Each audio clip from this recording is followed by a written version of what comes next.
Welcome to another edition of Against the Current. I'm Dan Proft, co-host of Chicago's Morning Answer with Amy Jacobson, Monday to Friday, 5 to 9 a.m. on AM 560. And coming to you from the Skyline Club atop the Old Republic Building, as always. And we're pleased to have a very special guest on this edition. He is Texas Senator Ted Cruz. Senator Cruz, pleasure. Dan, thank you for having me. The last time I saw you was at a rally when you were running for president in Glen Ellen in scenic DuPage County. And so, I mean, why don't we start there? I know that probably seems like a lifetime ago, but lessons learned from your presidential run, that had to be quite a whirlwind. Well, it was an amazing journey. And I'll tell you, Heidi and I mean, we're filled with gratitude for having traveled the journey. I mean, it was breathtaking from when we started in March of 2015 and no one gave us a prayer, right, to coming very, very close to winning it all. And I'll tell you, the most striking thing was the incredible number of people, the grassroots army that just poured their hearts into the campaign. You know, we had over 326,000 volunteers across the country. We ended up, the campaign raised over $92 million in hard money, which is the most money any Republican presidential candidate has ever raised in a primary. And that was from 1.8 million contributions, averaged about $50 a piece. That was, it was breathtaking, it was humbling.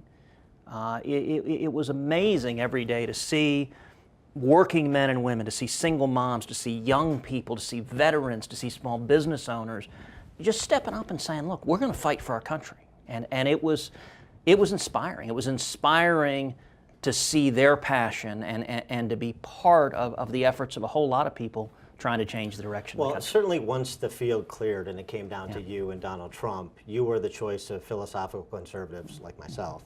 And I wonder if just the wrong year, just not enough philosophical conservatives, you know, a guy with the Princeton and Harvard education, man of letters, wrong year for that.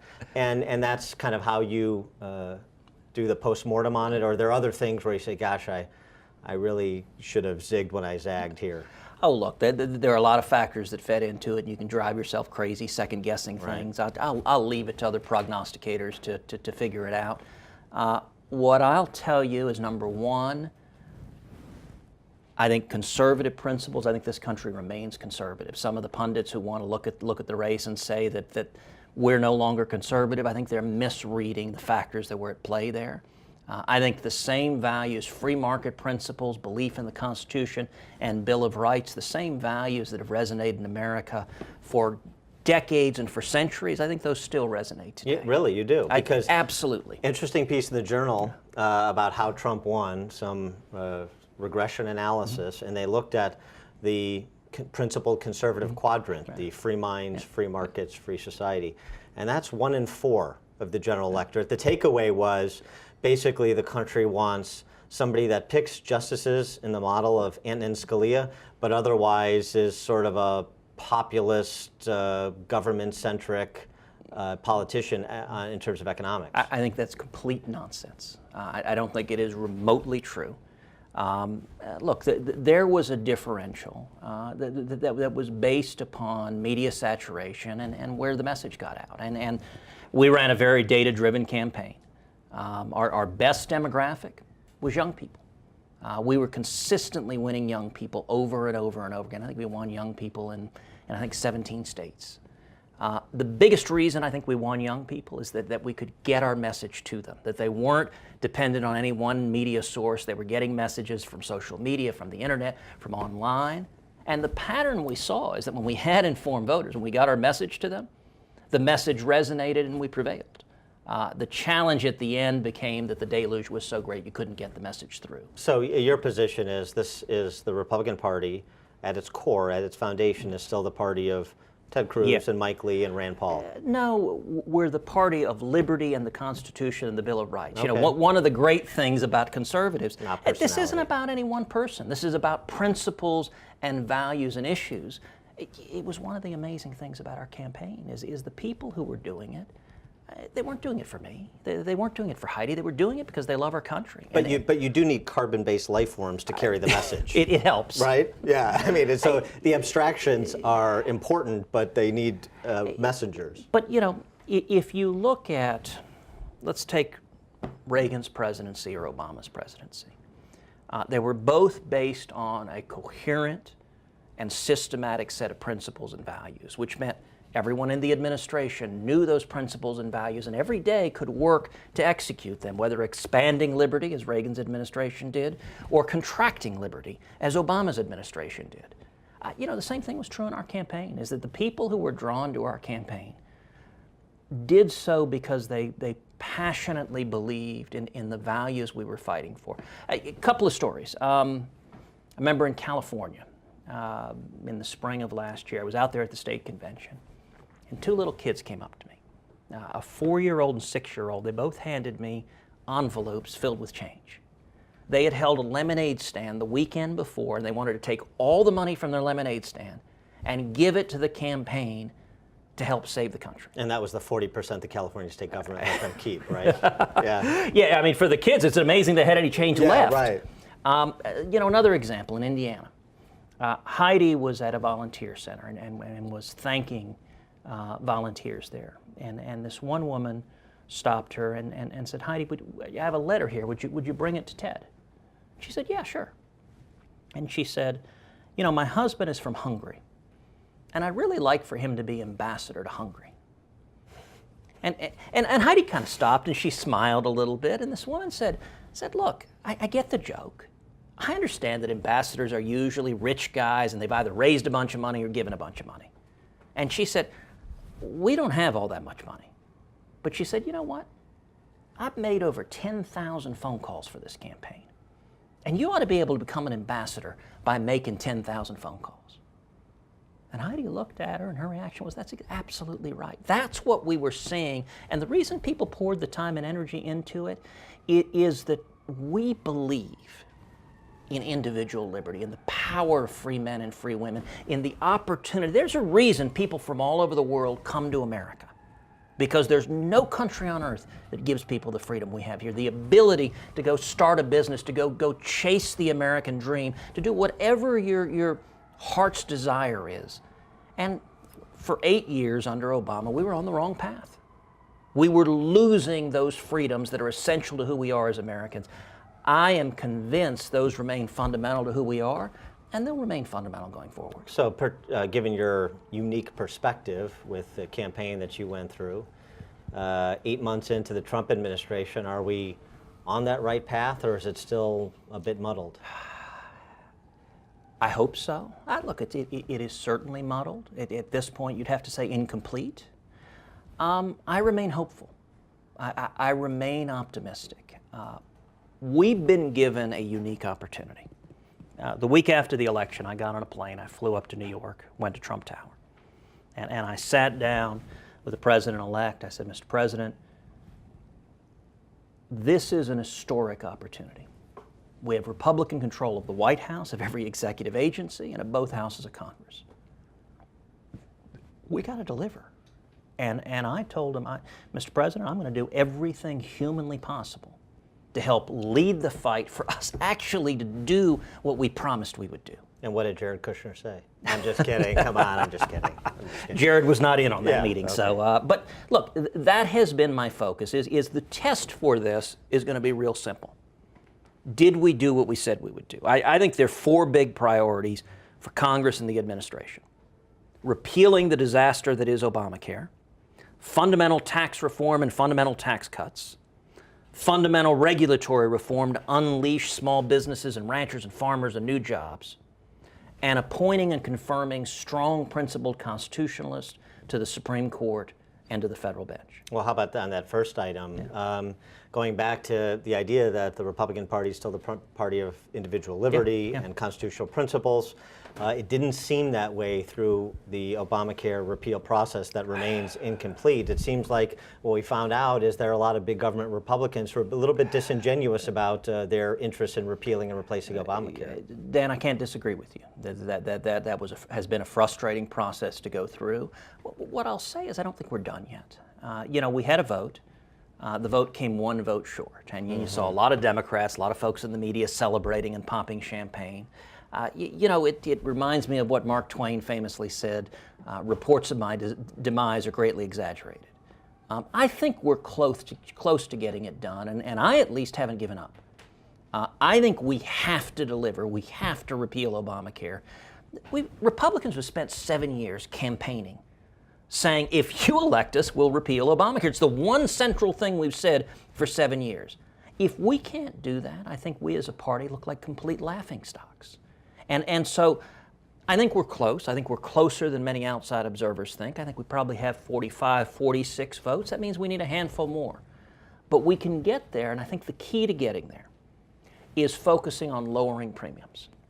The single biggest thing that people hate the most about Obamacare is that it's made premiums skyrocket. Average families' premiums have gone up over $5,000 a year. Which is why you introduced your version of repeal to address that specifically, and it was a criticism that other conservatives, Ron Johnson and others made, other conservative senators. And I think lowering premiums is how we unify everyone. So the Consumer Freedom Amendment that I introduced says that you, the consumer, you ought to be in charge of your health care decisions. You ought to be able to buy whatever health insurance you want without the federal government mandating what you have to buy. That means, under the Consumer Freedom Amendment, if you want to buy a health insurance plan with all of the mandates, all of the protections that are currently in there, you can do that. Those will stay on the market. But you can also buy any other plan that you want. Now, the impact of that, the Department of Health and Human Services scored that, ran out a model of what would happen under the Consumer Freedom Amendment. They concluded that 2.2 million more people would get insurance. Normally the left is attacking efforts to repeal Obamacare, saying it shrinks insurance. Right. Consumer Freedom Amendment expands insurance. And they concluded that it would reduce premiums by over $7,000 a year. Now that's a lot of money for a single mom struggling to make ends meet. That's a lot of money for a steel worker, for a taxi driver, for a student. It's a lot of money for people who are working hard. And if we can deliver on that, that is a win. It's a win for conservatives. It's a win for moderates. It's a win for everybody. And I think that's the key to actually getting it done. So now that kind of we're in this space of you can't do Obamacare repeal and then do tax reform, it's almost like you have to do them on two parallel tracks simultaneously. It's still, to some extent, the same argument. It's about allowing middle-income families, working families, to keep more of what they earn to chart their own course. Yeah. And so is there a unifying message in which you can try and get both done, kind of 1-2? Well, on tax reform, my message to the president has been really two words: bold and simple. Mm-hmm. And I think there's real power to bold simplicity. What I'd like to see is a simple flat tax where we abolish the IRS. And a lot of folks in Washington, they say, gosh, that's extreme, that's too much. Listen, this is a president who wants to be bold, who likes to be bold. Can you imagine the president presiding over putting a padlock on the door of the IRS? You want to talk about a fundamental transformation. People all across this country filling out your taxes on a postcard. No more complicated accountants, no more massive complexity, just a simple flat tax that's fair and uniform for everyone and that has dramatic effects on economic growth.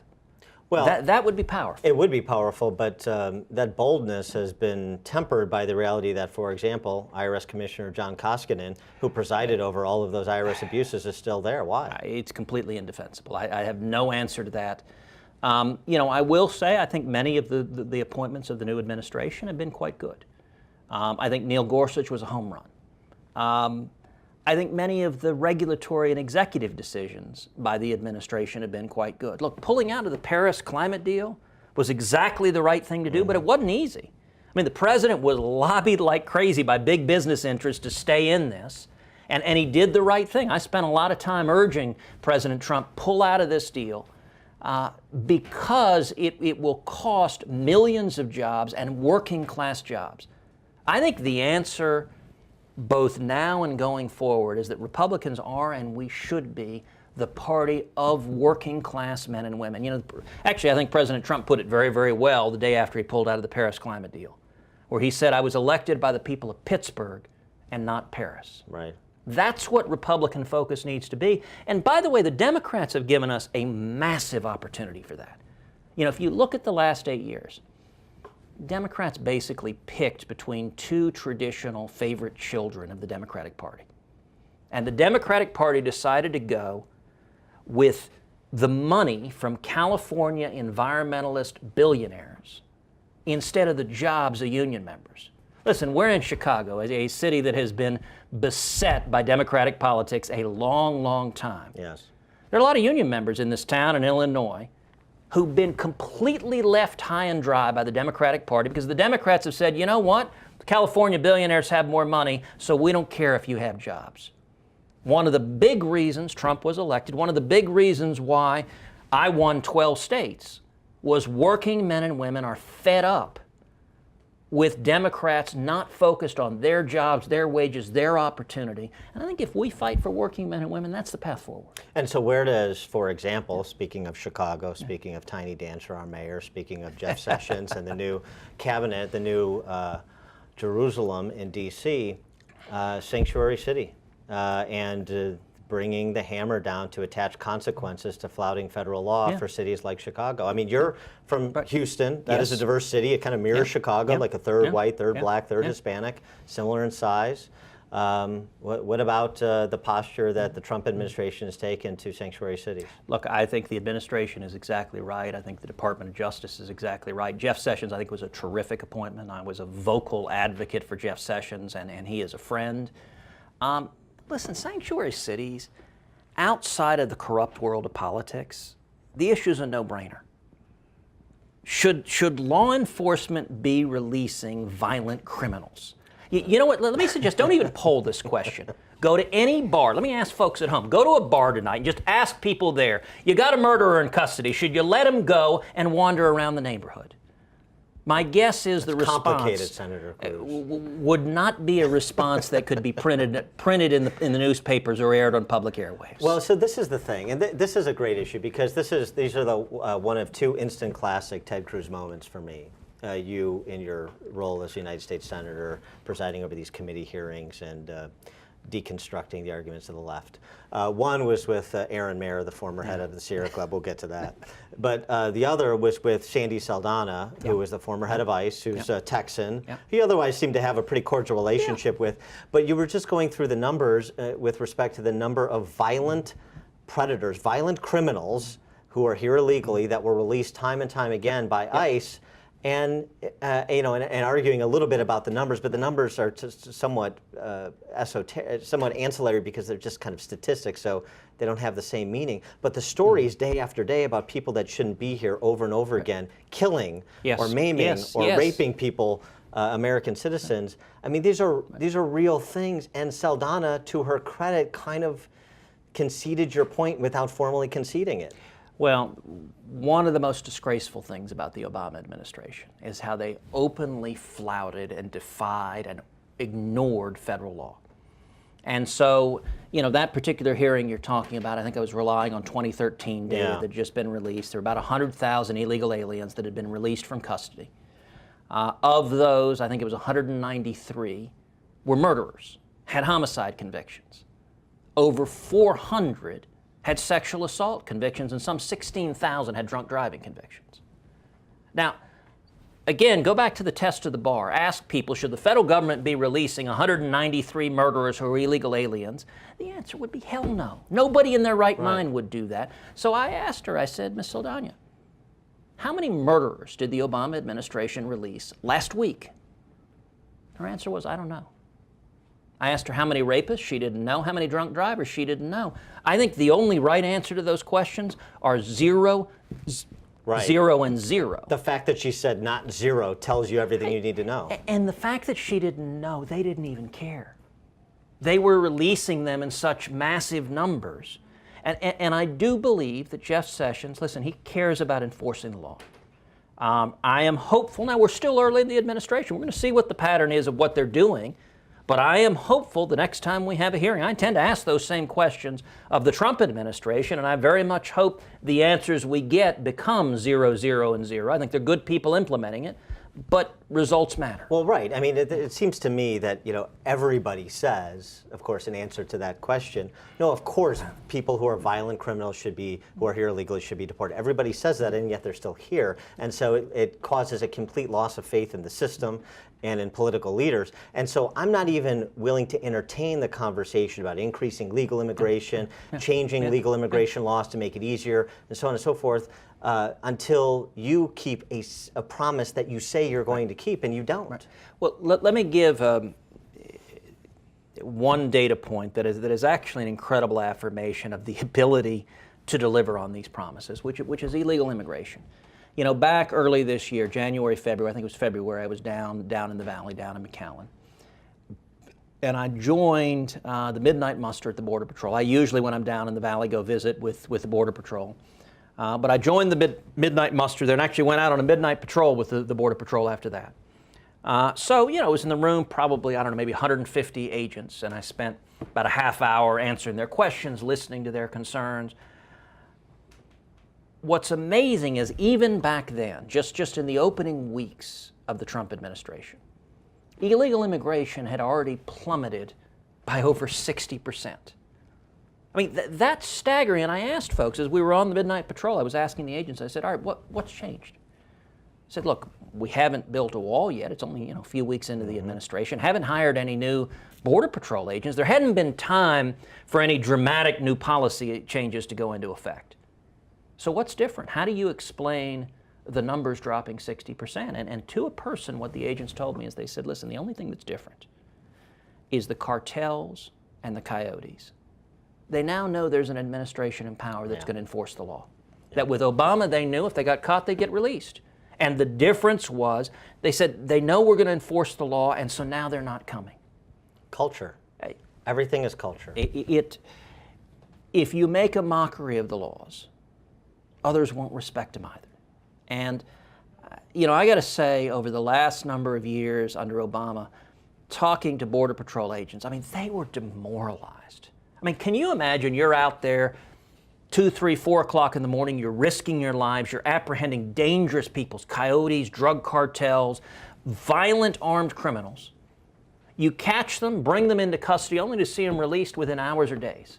And you go back and do it all over again. I mean, it is amazing those patriots stuck with it, despite political leadership in the Obama administration undermining their efforts. And look, that was a major reason for the victory in November, was people were fed up with a federal government that wasn't looking out for them. And you see here in Chicago, where the city government in Chicago actively is defying the federal government, saying, we're not going to tell you if we have a murderer we're releasing who's an illegal alien. We'd rather that murderer walk the streets of Chicago than actually allow that murderer to be deported.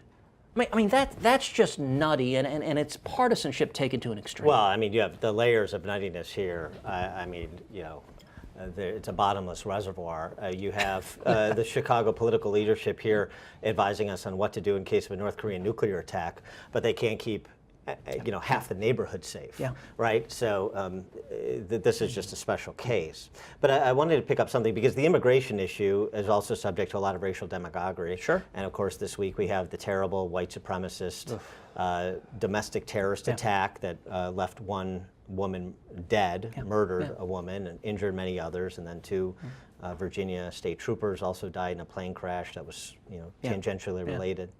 So the response to that and what it says about where we are with race in America, or is it just media demagoguery? And I just think about, we had protests in Chicago in solidarity with the victims there, right?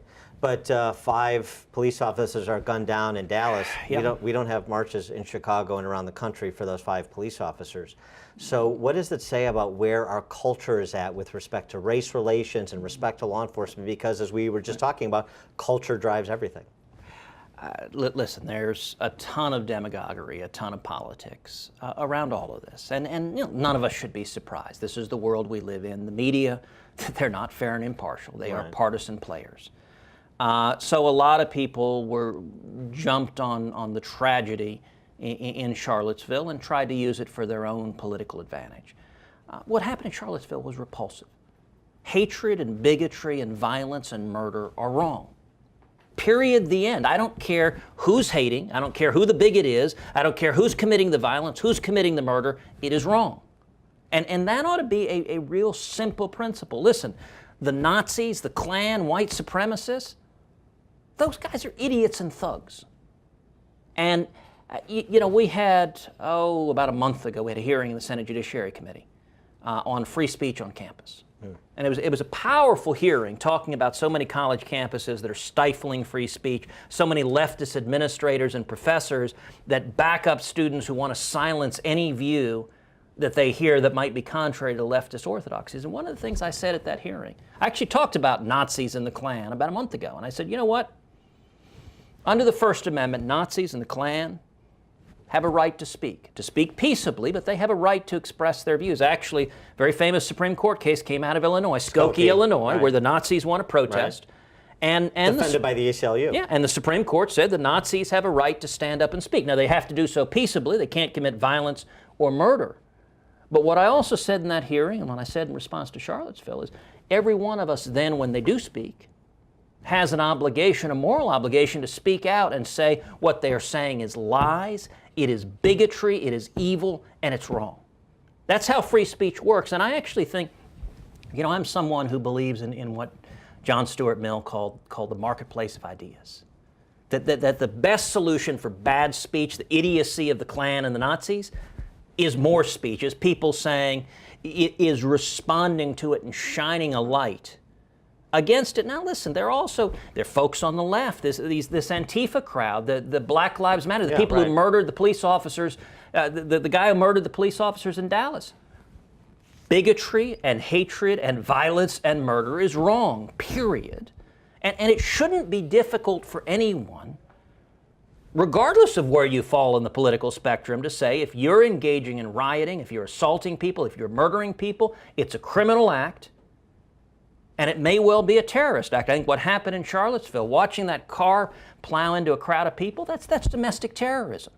And I will commend Jeff Sessions and the Department of Justice for opening an investigation and treating it with the seriousness it deserves. Yeah, I mean, it seems to me like this is like everybody tries to out-condemn everybody else, rather than just say, here's the standard, and it doesn't matter if it's the congressional softball shooter or that maniac who killed all those people in the Charleston church, or the Dallas cop killer, or the Charlottesville driver. It's a standard. If you take a toxic ideology and use violence to try and advance it, then you're evil, and we specifically call out specific evil and we prosecute it.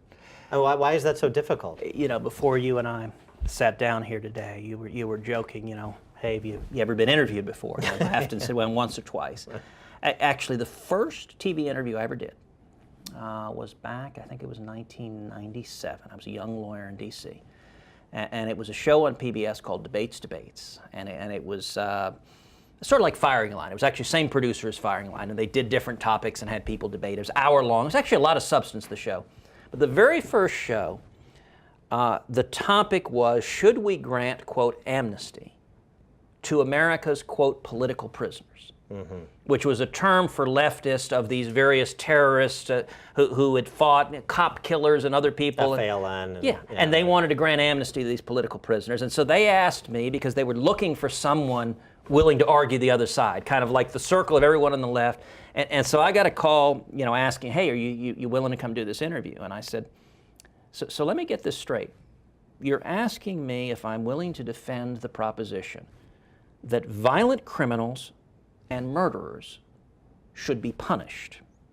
Yeah, I'm comfortable with that. Yeah, well, it's, in Illinois, but just to give you the alternative viewpoint, we make them tenured professors at UIC and University of Illinois. So, there is different models for this. Look, the left is frequently willing to condone, to apologize for, to cover up murder and oppression and tyranny if it fits with their political agenda. I remember when I was in college, I remember a guy down my hall had a poster on the wall of Che Guevara. It was a common thing for college lefties. I wasn't the mild-mannered, shy fellow that I am today. Boy, I imagine. But you know, I went up to him and I said, "Hey, listen, that's really great. I love your poster, Che. That's great. You know, have you thought maybe you ought to put a Hitler next to him, or a Stalin, or a Mao? I mean, listen, if you're going to celebrate monsters, murderers, and thugs who tortured and committed grotesque acts of evil, listen, I get Che's kind of a good-looking, rakish rebel. Yes. But there are even worse villains in history." That's why you didn't get invited to the mixers in Princeton. Listen, truth matters. Murder and tyranny and oppression is wrong. And listen, in my family at least, it's not a hypothetical or theoretical. My father was tortured and imprisoned by Batista. And my aunt, my tia Sonia, was tortured and imprisoned, not by Che directly, but by Castro's people. And so... And your father, by the way, we had him on the show, my radio show, a bunch of times for the campaign. I mean, couldn't be more a delightful, enthusiastic, pro-American, pro-Western, pro-freedom individual that we've interviewed. I mean, it's kind of one of those things where the people who really understand it and appreciate it are the people who've been through the repression where in lands where it doesn't exist. It's why I feel so incredibly blessed. I mean, I jump out of bed every day because to have the opportunity to be in the arena, to be fighting for our country, to be fighting for freedom. I mean, I grew up in my house listening to my dad tell stories and my aunt tell stories of being freedom fighters in Cuba. And, you know, I was at their knee at 2, 3, 4, 5 years old, hearing stories of fighting for freedom. And I feel blessed to have been given the chance to go and represent 28 million Texans and be in the Senate fighting for freedom. And when I was a kid, my dad would say to me over and over and over again, when we lost our freedom in Cuba, I had a place to flee to. If we lose our freedom here, where do we go?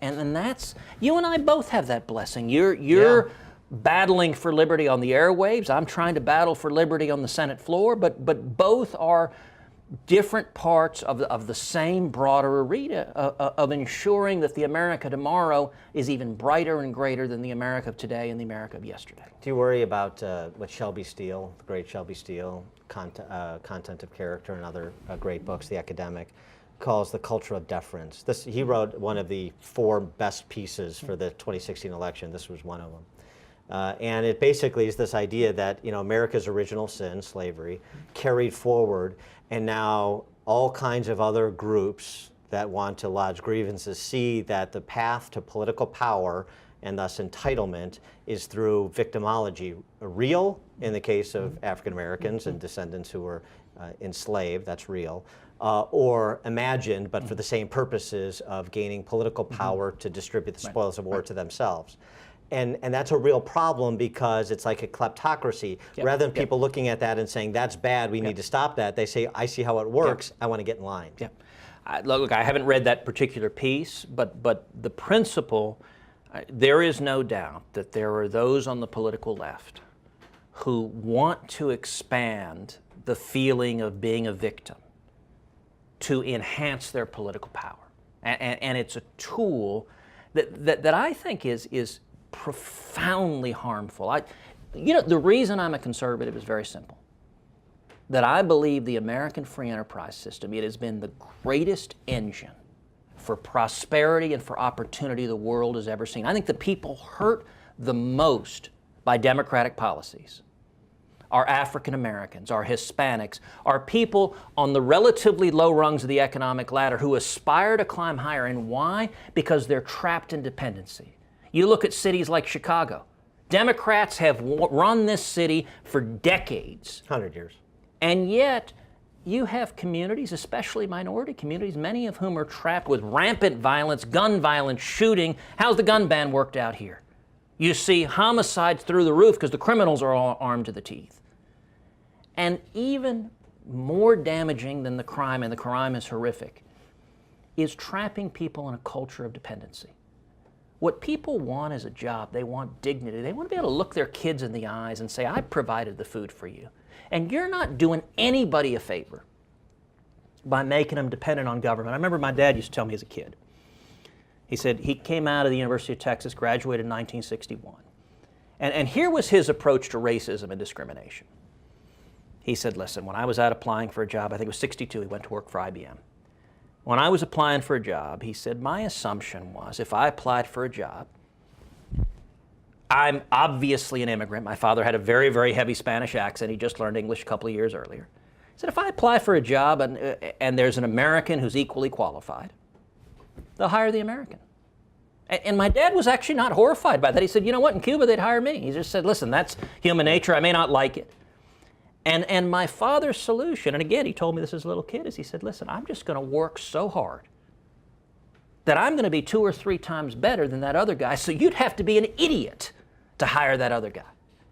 Now, that may not be fair or just, but you want to talk about an approach. It's something Booker T. Washington spoke powerfully about, an approach that says if you want to rise from economic conditions that are not where you like to better conditions, that's exactly the approach. And what the Democrats say, you know, I've said, you know, when my dad showed up in Austin in 1957, was 18, couldn't speak English, and had $100 in his underwear, was washing dishes, making 50 cents an hour. Didn't even have pockets. He had to put it in his underwear. Well, they were afraid the government would take it from him, so my grandmother put it there. But thank God some well-meaning liberal didn't come put their arm around my dad. Say, let me take care of you.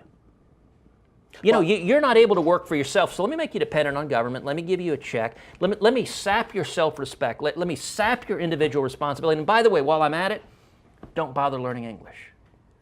I respect your culture so much, I'm going to trap you out of the business and professional educated classes in this country.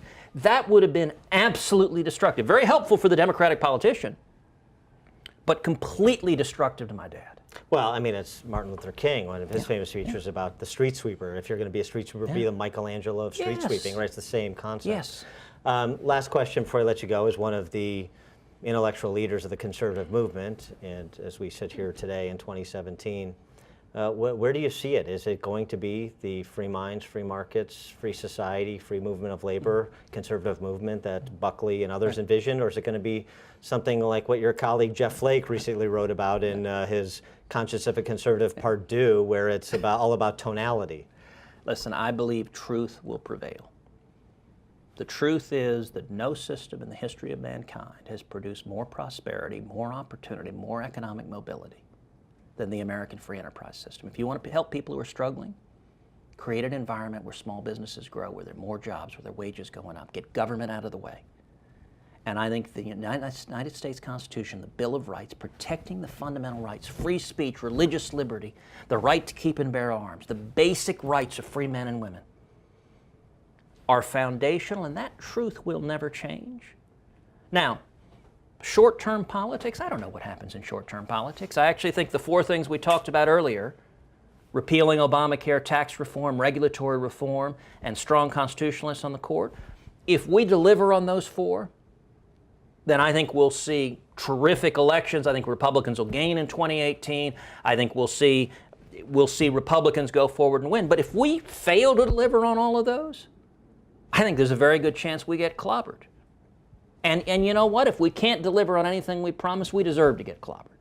And so my focus, what I'm trying to do, you know, some folks say, well, gosh, you know, you and Donald Trump battled pretty hard in the primaries. Yeah, we did. And, you know, that's the political process. We had a closely contested battle, but he's the president now. And we have an opportunity to deliver on what we've been promising for a long time. And so the role I'm trying to play is do everything I can to encourage the president, encourage the administration to move in a positive direction, and to discourage them from moving in a negative direction. And to do everything I can to try to bring Republicans together in the Senate and the House and the administration, and focus on let's just deliver. Let's do what we said we would do. And, you know, there's an old adage that good policy is good politics. I absolutely believe that if we are defending freedom in the Constitution, we'll win politically. And if we're not, we don't deserve to win politically. Somebody who deserves to win politically who's up for re-election in 2018, Senator Ted Cruz, the website? TedCruz.org, TedCruz.org, TedCruz.org. It's just so nice he said it thrice. Ted Cruz, Senator from Texas, thanks so much for joining us on this edition of Against the Current. Dan, appreciate it. It's fun.